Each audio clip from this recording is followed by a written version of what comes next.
this we're going to cover our perception of how we can change our perception of Phrygian.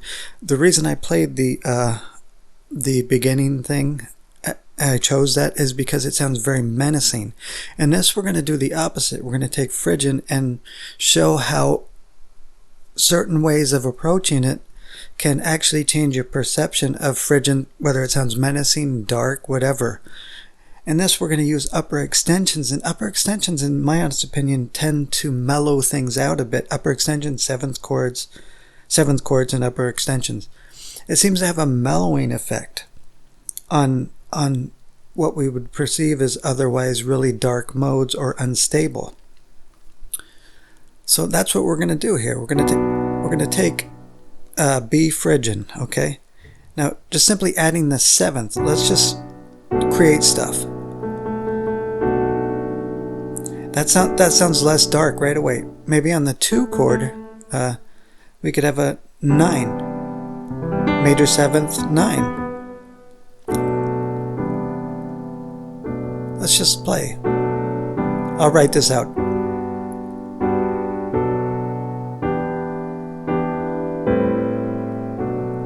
Okay, I'll write that out for you, but because I'm just making this up as we go, but it sounds very almost mellowed out version of Phrygian using these upper extensions. We could use this as a hip-hop loop or something, or a pop loop.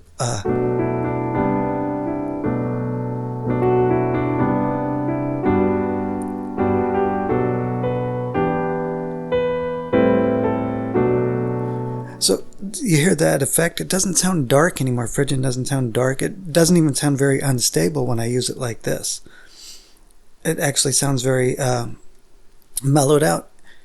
If I take that same sequence and say I'm writing some kind of Disney vocal piece or something, use that transition. I'll transition from B Phrygian to G major. Just hypothetically, say we ended up in B Phrygian.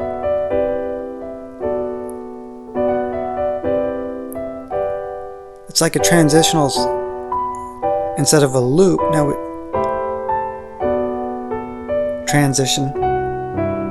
I'll write these chords. And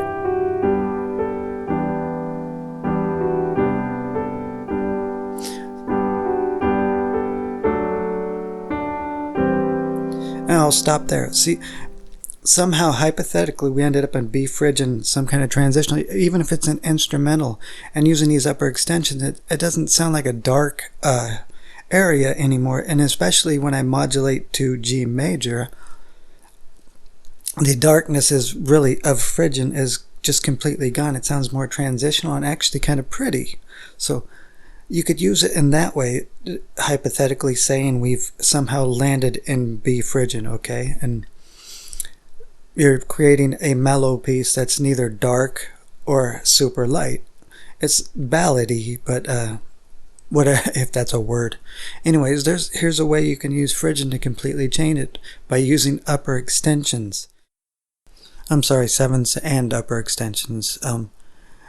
And you could use it as some kind of pop, hip hop, or pop loop, like a show. Just keep playing it over and over again, or as like some kind of transitional piece in some kind of film score.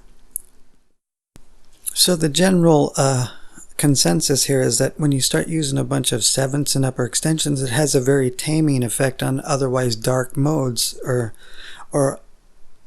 unstable modes. And we'll show in another video how interweaving between tension release, meaning to more basic triads, will have change your perception to where it sounds very dark and almost tragic sometimes.